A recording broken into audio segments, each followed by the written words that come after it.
Good morning students. पिछले lecture में हमने गुट निरपेक्षता की परिभाषा के बारे में पढ़ा और साथ ही हमने गुट निरपेक्ष आंदोलन के विकास को आकार देने वाले विभिन्न तत्वों पर चर्चा की। साथ ही गुट निरपेक्ष आंदोलन की सफलताओं एवं विफलताओं के बारे में चर्चा की। लेकिन बार बार एक प्रश्न उठाया जाता है कि चूँकि गुट निरपेक्षता की एक नीति जो कि गुटों से अलग रहने की नीति है, वह उस दौरान चलन में आई या उस समय की आवश्यकता थी जब शीत युद्ध चल रहा था, दोनों महाशक्तियों के मध्य तनाव व्याप्त था। अतः जो नव स्वतंत्र राष्ट्र थे वे दोनों ही गुटों में शामिल न होकर गुटों से पृथक रहने की नीति अपनाना चाहते थे। ऐसे में गुट निरपेक्षता की जो नीति थी वह शीत युद्ध के दौरान प्रासंगिक थी, लेकिन 1991 से सोवियत संघ के विघटन के बाद से ही जब शीत युद्ध समाप्त हो चुका है, तो ऐसे में जब विश्व में दो विरोधी महाशक्तियों का अस्तित्व नहीं रहा, द्विध्रुवीय विश्व व्यवस्था अब नहीं रही और विश्व व्यवस्था अब एक ध्रुवीय हो चुकी है, या ये कहा जाए कि विभिन्न आर्थिक जो क्षेत्रीय संगठन है उनके कारण हम बहुध्रुवीय व्यवस्था के एक नए विश्व जगत या अंतर्राष्ट्रीय जगत में प्रवेश कर चुके हैं। तो ऐसे में अब गुट निरपेक्षता की नीति की क्या प्रासंगिकता रह जाती है जबकि शीत युद्ध का दौर समाप्त हो जाता है। अतः आज हम इसी बात पर चर्चा करेंगे कि शीत युद्ध के समाप्त हो जाने के बाद भी या शीत युद्धोत्तर काल के पश्चात भी गुट निरपेक्षता किस प्रकार प्रासंगिक है। शीत युद्ध की समाप्ति के बाद गुट निरपेक्षता की आवश्यकता को एक बेईमानी कहा जाने लगा। चूँकि गुट निरपेक्ष आंदोलन शीत युद्ध काल की देन है, ऐसे में जब शीत युद्ध समाप्त हो गया तो निश्चित तौर पर गुट निरपेक्षता की जो नीति थी या जो गुट निरपेक्ष आंदोलन था उसकी प्रासंगिकता को लेकर सवाल उठने लगे। अनेक विकसित राष्ट्रों ने इस पर आरोप लगाने शुरू कर दिए कि अब बदलते अंतर्राष्ट्रीय परिवेश में इसका कोई औचित्य या प्रासंगिकता नहीं रह गई है, अतः गुट निरपेक्ष आंदोलन को अब समाप्त हो जाना चाहिए। लेकिन हम ये कह सकते हैं कि गुट निरपेक्ष आंदोलन का यह जो विरोध है या विकसित राष्ट्रों की तरफ से यह जो आरोप लगाया गया है वह पूर्णतः निराधार है। आज विश्व के अनेक देशों में शीत युद्ध जैसा ही तनाव है। ऐसी स्थिति में गुट निरपेक्षता का महत्व स्वतः ही सिद्ध होता है और इस संबंध में हम इस तर्क को या इस कथन को निम्न तर्कों के माध्यम से समझ सकते हैं। गुट निरपेक्षता शक्ति संतुलन के लिए आवश्यक है।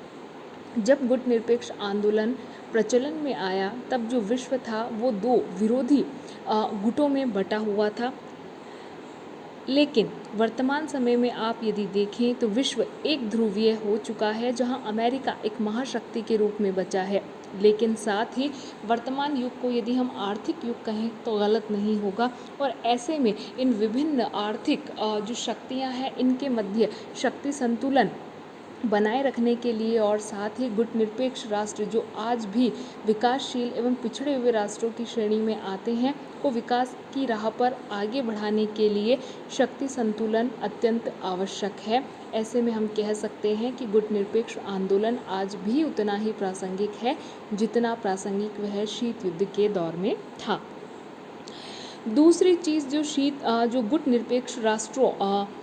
की या गुट निरपेक्ष आंदोलन के महत्व की ओर इंगित करती है कि शीत युद्ध के समाप्त हो जाने के बाद भी गुट निरपेक्ष आंदोलन के जो राष्ट्र हैं, जो उसके सदस्य राष्ट्र हैं, उनकी संख्या निरंतर बढ़ रही है और इस बढ़ती हुई संख्या से हम इसकी लोकप्रियता का अंदाज़ा लगा सकते हैं कि निश्चित तौर पर गुट निरपेक्ष आंदोलन एक ऐसा आंदोलन नहीं था जो शीत युद्ध के समाप्त हो जाने के साथ ही समाप्त हो जाना चाहिए। आज के वर्तमान अंतर्राष्ट्रीय जगत में भी निश्चित तौर पर गुट निरपेक्ष आंदोलन के लिए ऐसे कई करणीय कार्य हैं या एक ऐसा मंच ये नव स्वतंत्र राष्ट्रों को एवं विकासशील राष्ट्रों को प्रदान करते हैं जहां से वे सामूहिक रूप से अपनी मांगें उठा सकें। गुट निरपेक्ष आंदोलन संयुक्त राष्ट्र संघ के सिद्धांतों में विश्वास करता है, इसीलिए इसने संयुक्त राष्ट्र संघ के उद्देश्यों को प्राप्त करने में अपना सहयोग प्रदान किया है और इस बात से निश्चित तौर पर इनकार नहीं किया जा सकता कि चाहे शीत युद्ध का दौर रहा हो जहां गुट निरपेक्ष राष्ट्रों ने दोनों महाशक्तियों के मध्य अवरोध का कार्य किया एवं काफ़ी हद तक संघर्षों को टालने का कार्य किया, और यही भूमिका आज भी शीत युद्धोत्तर काल में भी गुट निरपेक्ष राष्ट्र निभा रहे हैं। गुट निरपेक्ष राष्ट्र शांतिपूर्ण सह अस्तित्व की नीति में विश्वास करते हैं, और आज जब अंतर्राष्ट्रीय संबंधों में परमाणु युद्ध के भय का वातावरण है तो ऐसे में इसकी उपयोगिता और अधिक प्रासंगिक हो जाती है। निश्चित रूप से जो विभिन्न गुट निरपेक्ष राष्ट्र हैं वे शांतिपूर्ण सह अस्तित्व की नीति का पालन करते हुए स्वतंत्र विदेश नीति का अनुसरण करना चाहते हैं, और यह तकरीबन 120 सदस्य देशों का एक काफ़ी बड़ा आंदोलन है जिसकी आवाज़ को अंतर्राष्ट्रीय मंचों पर दरकिनार नहीं किया जा सकता।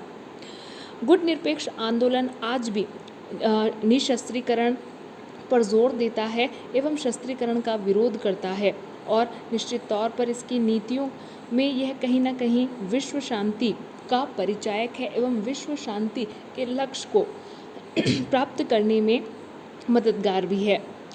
गुट निरपेक्ष आंदोलन उपनिवेशवाद और साम्राज्यवाद का हर रूप में विरोधी है, क्योंकि गुट निरपेक्ष आंदोलन के अंतर्गत सम्मिलित जो विभिन्न राष्ट्र हैं वे साम्राज्यवाद एवं उपनिवेशवाद का दंश झेल चुके हैं। ऐसे में और यही नहीं, गुट निरपेक्ष आंदोलन में सम्मिलित जो राष्ट्र हैं वो कई राष्ट्रों के लिए प्रेरणा बने हैं जो उपनिवेशवाद की मार झेल रहे थे।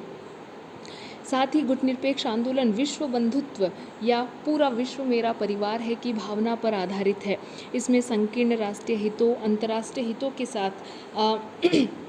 कहीं ना कहीं तालमेल बनाकर चला जाता है, और इससे विश्व संगठनों की भूमिका में वृद्धि होती है। इसके अतिरिक्त आप यदि देखें तो शीत युद्ध के दौर की चुनौतियां अलग थी और वर्तमान दौर में चुनौतियां अलग है। यदि वर्तमान चुनौतियों में देखें तो चाहे जलवायु परिवर्तन हो या विभिन्न जो हमारे मौद्रिक अंतर्राष्ट्रीय संस्थान है, वित्तीय संस्थान है, उनके लोकतांत्रिकरण की बात हो, या जो विकासशील राष्ट्र है उनके हित में जो नीति निर्माण हो, इन सब को लेकर कहीं ना कहीं गुट निरपेक्ष आंदोलन एक सामूहिक आवाज़ के रूप में सामने आता है, और निश्चित तौर पर यह जो पिछड़े हुए विकासशील एवं तृतीय विश्व के जो देश हैं उनकी आवाज़ बनकर उभर कर सामने आता है। जैसा कि हमने पूर्व के लेक्चर में भी पढ़ा था कि गुट निरपेक्ष राष्ट्रों के दबाव के कारण ही नियो अर्थात नवीन अंतर्राष्ट्रीय अर्थव्यवस्था का जो सपना था वह साकार हो पाया। अतः इन विभिन्न तर्कों को देखने के पश्चात हम निश्चित रूप से ये कह सकते हैं कि गुट निरपेक्षता आज भी उतनी ही प्रासंगिक है जितनी शीत युद्ध के दौरान थी, क्योंकि चाहे शीत युद्ध का दौर रहा हो या शीत युद्ध के बाद का दौर रहा हो, विश्व के समक्ष सदैव ऐसी चुनौतियां उपस्थित रहती हैं जिन पर कहीं ना कहीं सार्वजनिक रूप से आपको विचार विमर्श किया जाना होता है। तो ऐसे में जो विभिन्न विकासशील या अर्ध विकसित, पिछड़े हुए एवं तृतीय विश्व के देश हैं उनके लिए गुट निरपेक्ष आंदोलन जो है वह एक मंच का कार्य करता है। तो ऐसे में इसकी प्रासंगिकता विशेष तौर पर इन राष्ट्रों के आवाज़ के रूप में आज भी उतनी ही प्रासंगिक है जितनी शीत युद्ध के दौर में थी। और अंतर्राष्ट्रीय संबंधों को शांतिपूर्ण सह अस्तित्व की नीति के आधार पर संचालित करने के कारण कहीं ना कहीं विश्व में जो तनाव है वह कम होता है, और जो विश्व शांति का विचार है उसे बल मिलता है, जो कि संपूर्ण मानव जाति के हित में है। अतः इन विभिन्न तर्कों के आधार पर हम कह सकते हैं कि गुट निरपेक्षता की जो नीति है या गुट निरपेक्ष जो आंदोलन है वह आज भी उतना ही प्रासंगिक है जितना वह शीत युद्ध के दौर में था। आज के इस लेक्चर में इतना ही। धन्यवाद।